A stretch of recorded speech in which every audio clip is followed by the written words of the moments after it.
दुनिया में किसी भी जगह की क्लाइमेट इस बात पर निर्भर करती है वो कितना भूमध्य रेखा के पास है और कितना पोल्स के पास है।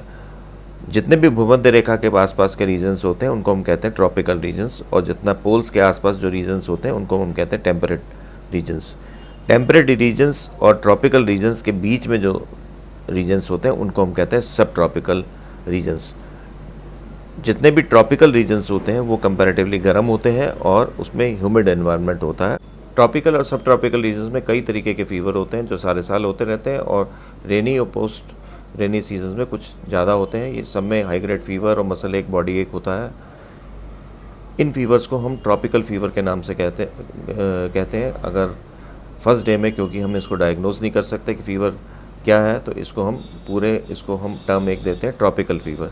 ट्रॉपिकल फ़ीवर में 7 तरीके के फ़ीवर इंक्लूड किए गए हैं। इसमें है typhoid, malaria, dengue, scrub typhus, leptospirosis, common viral infections जो होते हैं, रेस्पिरेटरी वायरल इन्फेक्शंस, और साथ में बैक्टीरियल सेप्टिसीमिया।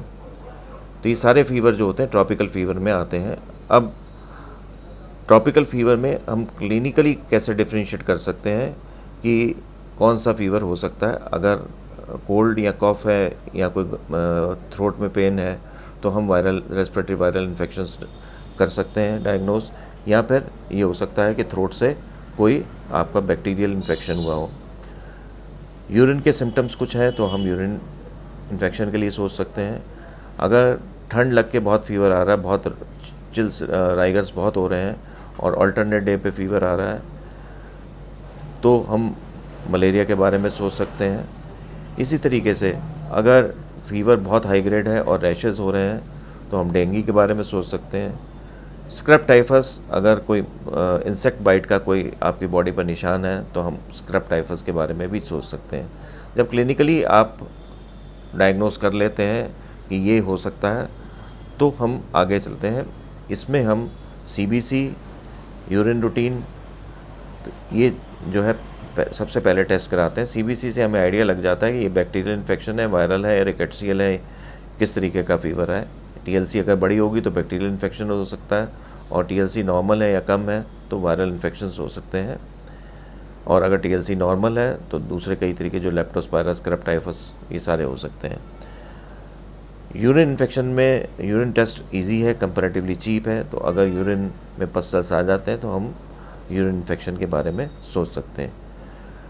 अब अगर हमें डेंगू का कंफर्म करना है तो डेंगू सीरोलॉजी जो एलाइजा टेस्ट भी आ गया है जो बहुत ही सेंसिटिव है। मलेरिया के लिए कार्ड टेस्ट है और पेरिफेरल ब्लड स्मीयर है। टाइफाइड के लिए भी जो आईजीएम एंटीबॉडीज़ होती हैं उसको हम टेस्ट कर लेते हैं।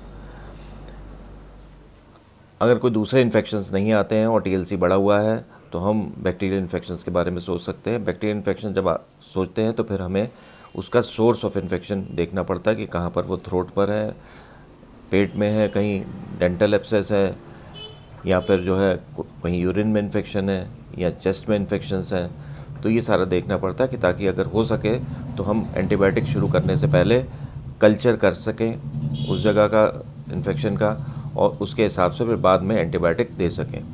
अब हम आते हैं रिकेट्सियल इन्फेक्शन पर। स्क्रब टाइफस या रिकेट्सियल इन्फेक्शन ज़्यादातर जो होते हैं वो जो टिक्स, माइट्स और ये इंसेक्ट्स जितने होते हैं उनके इन्फेक्शन से होता है। किसी इन्फेक्टेड पर्सन को अगर वो काट लें और फिर दूसरे पर्सन को तो ठीक है उसको काटें तो उससे इन्फेक्शन हो सकता है।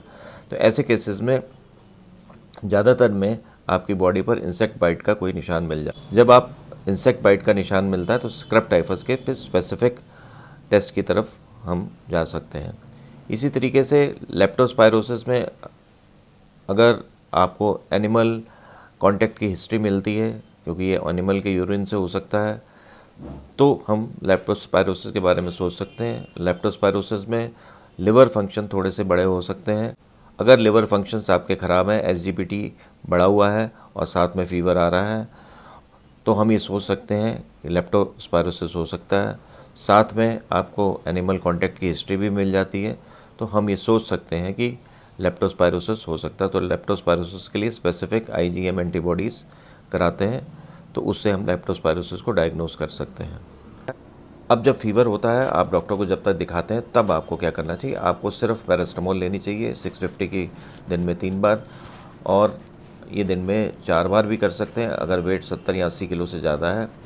कभी भी कॉम्बीफ्लेम, निमेसुलाइड वगैरह यूज़ नहीं करनी चाहिए, क्योंकि इसके खतरे बहुत हो सकते हैं। लेप्टोस्पायरोसिस में निमेसुलाइड से लिवर ख़राब हो सकता है, और आपका जो अगर डेंगू फीवर हो तो जितने भी पेन किलर्स लेते हैं, ये कॉम्बीफ्लेम या निमेसुलाइड वगैरह, वो सब जो है लिवर भी ख़राब कर सकते हैं, और साथ में ब्लीडिंग टेंडेंसीज और बढ़ सकती हैं।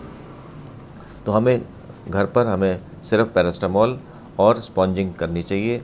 आप 10 से 20 मिनट तक शावर भी ले सकते हैं। फीवर उतारने के साथ में आपको अपना हाइड्रेशन भी मेंटेन करके रखना है। जब फीवर बड़ा होता है तो खाने की इच्छा ज़्यादा नहीं करती है। अगर आपका वेट ठीक ठाक है तो आप 2-3 दिन अगर नहीं खाएंगे तो कोई दिक्कत नहीं होगी, पर अगर पानी नहीं पिएंगे और अंदर आपके नमक और पोटेशियम नहीं जाएगा तो फिर आपको हॉस्पिटलाइजेशन की ज़रूरत पड़ सकती है। तो इसलिए जो भी ओरल रिहाइड्रेशन पाउडर है आपके पास है वो ले सकते हैं, मट्ठा ले सकते हैं, नींबू की शिकंजी ले सकते हैं, जूसेस ले सकते हैं, नारियल पानी ले सकते हैं। अपना हाइड्रेशन मेंटेन करना है और साथ में अपना फीवर उतार कर रखना है। तो जब आप डॉक्टर के पास जाएंगे, जितनी जल्दी से जल्दी हो सके उनसे कंसल्ट करिए, तो वो आपको डायग्नोस करके ट्रीटमेंट उसके हिसाब से स्टार्ट कर सकते हैं। आज बस इतना ही। मेरे वीडियो को शेयर, लाइक और सब्सक्राइब करें। नमस्कार।